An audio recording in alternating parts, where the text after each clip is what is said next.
I'm Doug Morgan, and you're listening to Uncommon Sense, where we hunt for the truth in the topics you're not supposed to talk about, Christianity and politics.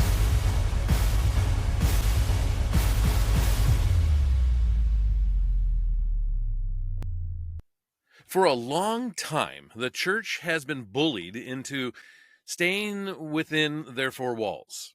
They have been told and really accepted the lie that there is to be a separation of church and state.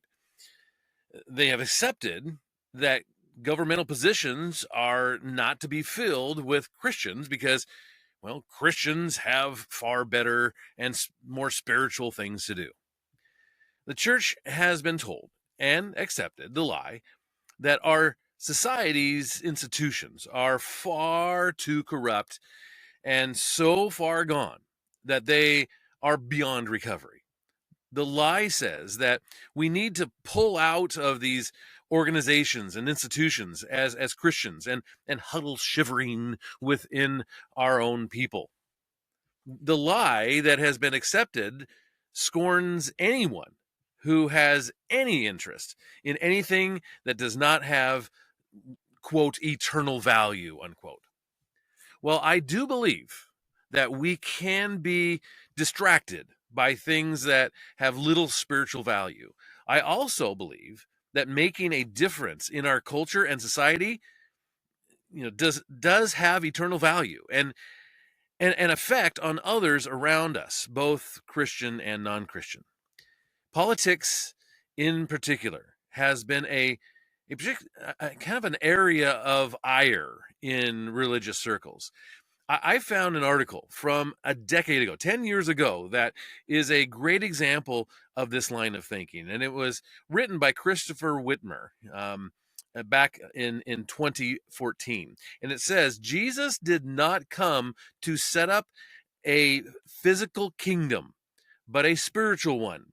He came to save men's souls. He came to lead us into battle, not fought with politics, guns, or swords, but with truth, righteousness, faith, salvation, the word of God, and by spreading the gospel of peace. Jesus calls us to live by the Spirit, he says, which means living a life of love, joy, peace, patience, kindness, goodness, faithfulness, and self-control, rather than a life of sexual immorality, idolatry, dissension, drunkenness, and so forth. And he takes that from Galatians 5:16 through 26. God does not need American freedom, he says. Let me repeat that. He says, God does not need American freedom. He does not need our flash, glitz, and money. He does not need our good deeds or our generosity. What God wants is hearts turned toward him. He wants people who worship and serve him not because it is popular, not because it is safe, not because he gives them money, but because he is God. God doesn't call us to live safe lives, make money, marry, have kids, and repeat the process. He calls us to live completely surrendered to him, to sell everything we have and follow him, to abandon ourselves and the regular pattern of human lives and throw ourselves at his mercy through a life of faith. Faith is not carefully negotiated and logical, nor is it flimsy and impulsive. Faith is simply obedience to God, doing what he says, whether it seems reckless or slow and tedious. Giving our life to Christ is not like winning the lottery or manufacturing Wall Street. It is like a pauper finding out he is a prince.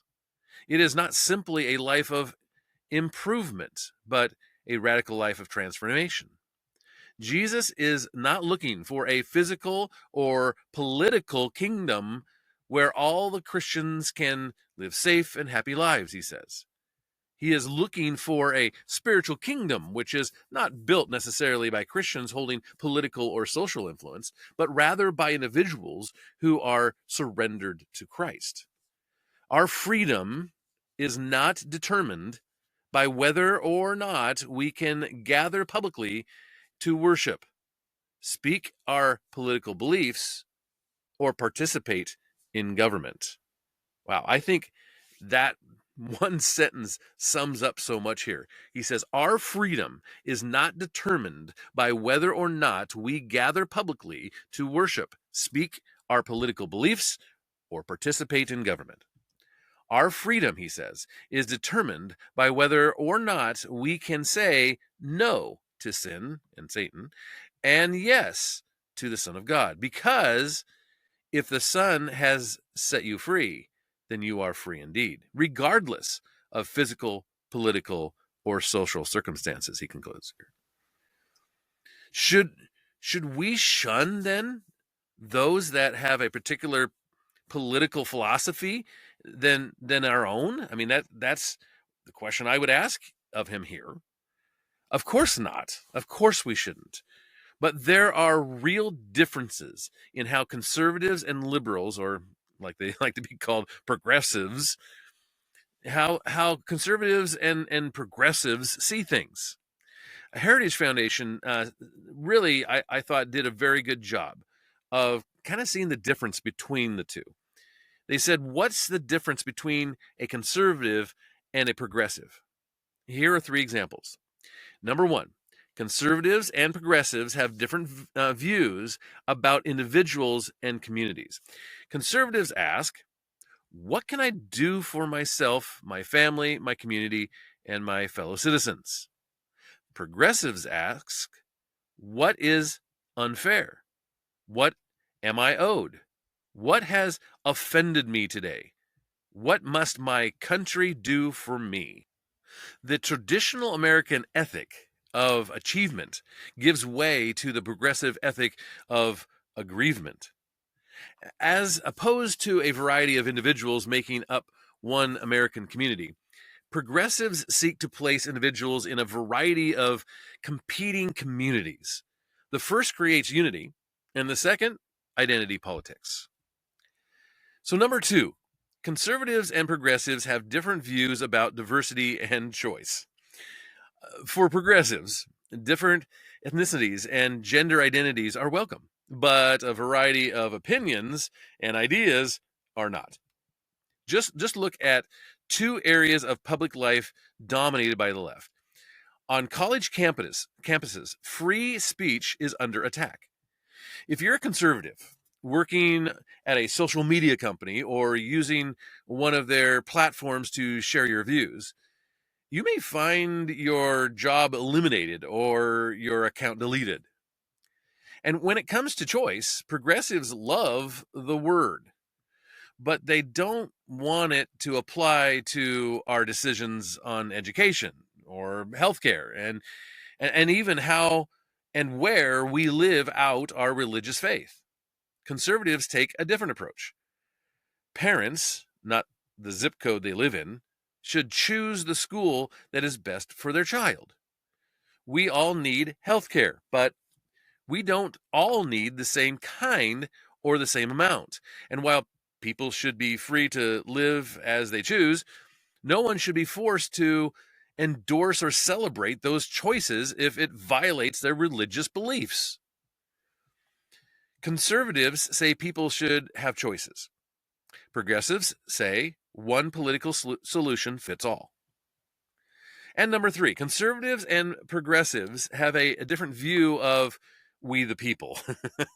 Whether it's the Second Amendment, immigration, or putting limits on abortion, if we the people don't pass laws progressives approve, they turn to judges, executive orders, and government bureaucrats behind closed doors to overturn the will of the voters. Whatever one may think about the wisdom of hiking the minimum wage, banning plastic straws, or removing controversial historical monuments, conservatives believe voters closest to the issue should be the ones making such decisions for their communities, not lawmakers in Washington or a panel of judges, 5 states away. To sum it up, conservatives believe in individual rights, not special rights. Conservatives believe in allowing Texas to be Texas and Vermont to be Vermont. And conservatives believe we, the people, can vote with our feet about where we want to live and what laws we want to live under. You see, I found this really interesting. These differences have contributed to where we are today in the public square. But the good news is that there are people willing to do what they can to change things. Mary Margaret Olohan, she writes for the Daily Wire, and she wrote this, found it fascinating. She says, American lawyers and conservative legal activist Leonard Leo wants the conservative movement to become as impactful and effective as possible. And he plans to do this by financially backing conservative groups that are focused on more than just ideas and policy, but on operationalizing and weaponizing those ideas to, quote, crush liberal dominance at the choke points of influence and power, unquote. Yeah, Leo is one of the most prolific fundraisers in American politics. He's also one of the most consequential figures on the American right. As a leader of the Federalist Society, he has worked for decades to foster strong judicial and legal appointments. And as an advisor to former President Donald Trump on judicial selections, he helped Donald Trump choose the 3 conservative Supreme Court justices instrumental in overturning Roe v. Wade.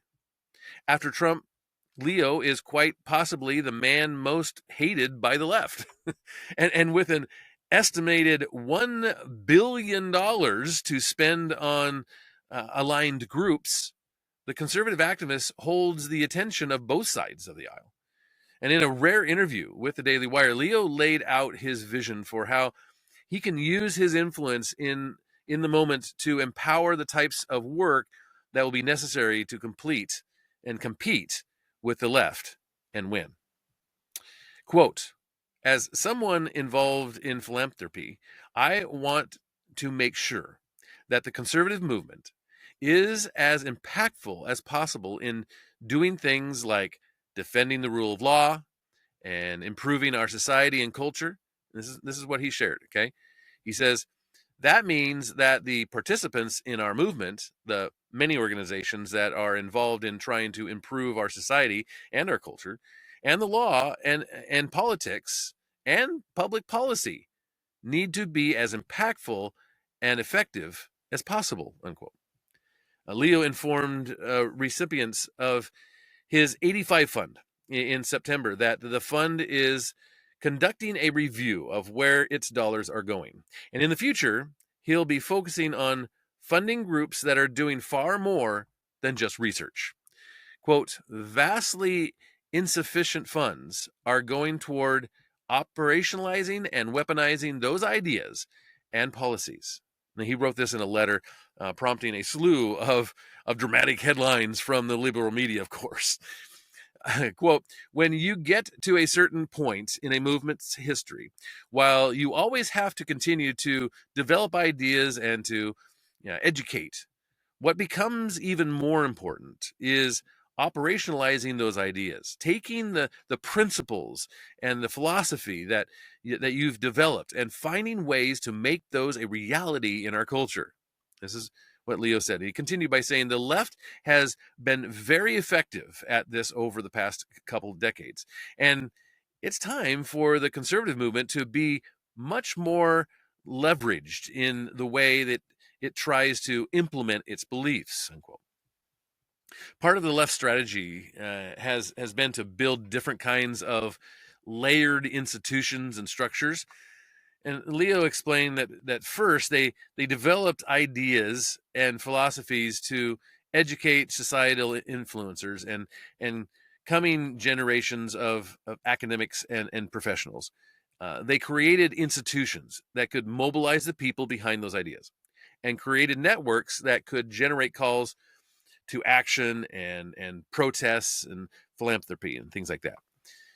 Quote, they've mobilized people, he said. They've created infrastructure to get the word out, to train people to be leaders, and for those leaders then to have the resources they need to create communities of people who will go out and do everything from protesting and demonstrating to writing in the particular press, the popular press and things like this, and influencing the entertainment industry, putting pressure on academic institutions, sometimes even litigating and sometimes working in various international organizations like the United Nations to affect change.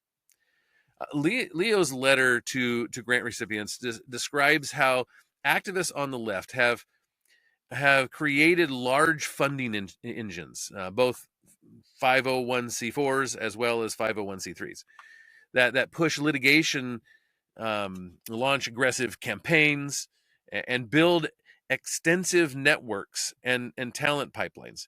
Two of the most prominent leftist funding engines are the constellation of groups run by the influential left-wing consulting organizations Arabella Advisors. We've talked about them here on the podcast, and the other is Tides Network Foundation, which spend over $1 billion a year funding leftist goals.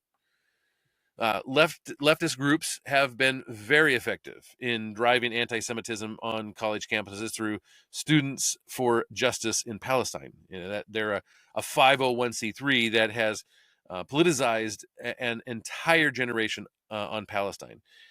Leo noted, quoting the New Yorker, that the voter registration project, which is another 501c3, they poured over $120 million into groups in swing states to register Democratic-leaning demographics. And he mentioned how the World Professional Association for Transgender Health, or WPATH, again, another group that we've talked about here on the podcast, who, again, is another 501c3, functioning as a trade group for activists and healthcare providers who promote the radical transgender policies. Well, they push ideological standards of care, as they call them, used by activists to strong-arm existing trade groups like the American Academy of Pediatrics, who we just talked about, I think it was last week, and British Medical Association into supporting WPATH's agenda.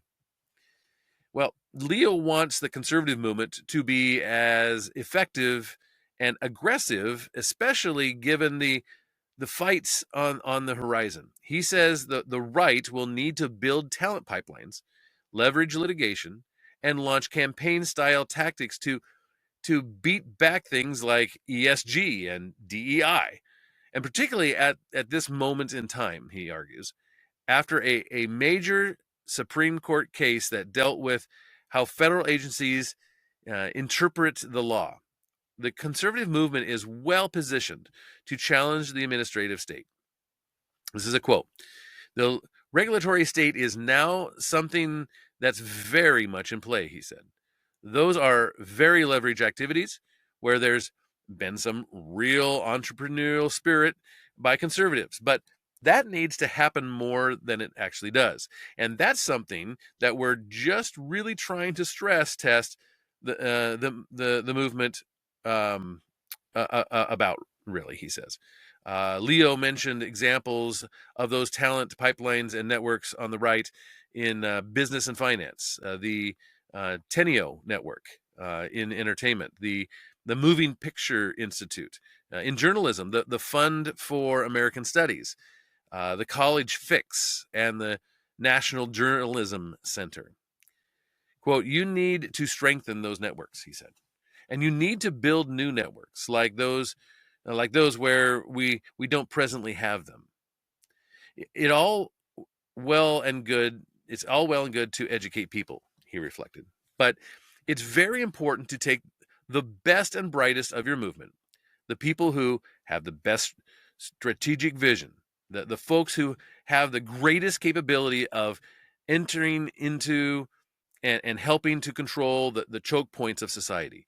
It's really important to find those people, to identify them, to recruit them, and then make sure that they are part of an effort that's implementing our philosophy and ideas. The left has also leveraged litigation as a tip of the spear strategy for decades to pursue its ideological agendas in welfare reform and civil rights and so forth. And Leo says that he believes the right should do the same, using operationalized litigation as a vehicle for affecting the social and cultural change it wants to see. Quote, it could be challenging government actions so that you can revigorate things like the separation of powers and checks and balances and federalism, those structural protections that really advance the dignity and worth of the human person by limiting government power. He explained that it could be challenges to government policies that regulate the DEI or other parts of the woke cultural agenda. There's nothing wrong with research and policy development, education, and the creation of ideas, he says. And he's explaining that there will always be a place for such things in conservative movement. Quote, ideas can constantly have to be tested, he noted. New situations always require new thinking and new education. But as a movement matures and evolves, which the conservative movement has done, it's time to take what you already know and to operationalize it. And that means being at the tip of the spear, filing those lawsuits, building those talent pipelines, placing personnel in positions of influence in culture and society and government, launching campaign style tactics to beat back the things like we were talking about, the ESG and DEI. That's the kind of thing that needs to be done. And then Leo argues this. He says conservatives should be trying to influence social and cultural institutions. He says infiltrating the press, infiltrating entertainment. These are the things that go beyond the normal policy research white papers and conferences and seminars and educational programs that millions and millions and millions of dollars are spent on every year in the conservative space. And he explains that, again, there's a place for some of that, but it can't be at the expense of bringing the conservative movement to the next level and really operationalizing its ideas. Leo he's not arguing that the conservative movement is prehistoric or unsuccessful in its efforts to change culture, but he does believe conservatives are, to a certain extent, risk adverse by their nature. He describes an independent streak among conservatives compared to what he describes as the left's more collectivist way of thinking and organizing. It's hard to mobilize the conservative movement in the same way, he says. I think some of that does need to change. I think we need to band together more effectively and more frequently. I think we need to test new strategies a little bit more than we actually do. He also emphasized that conservatives have had some recent victories, pointing to changes in the legal space, such as the transformation of the legal judiciary and the beginnings of the deconstruction of the administrative state as huge victories and successes.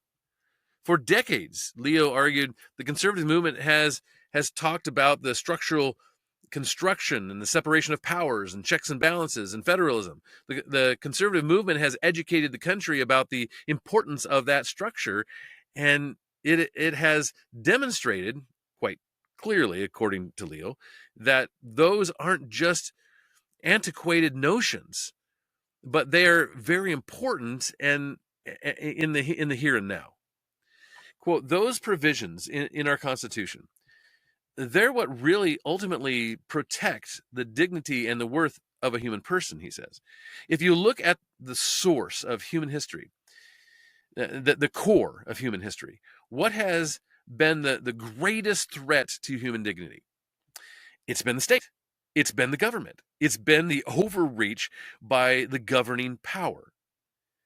Now that the movement has educated the public about those issues and developed concrete theories and approaches, Leo believes conservatives can operationalize those ideas by supporting litigation projects that beat back the administrative state using those constitutional tools, by demonstrating that this excessive power that the administrative state uh, has impinges on the separation of powers.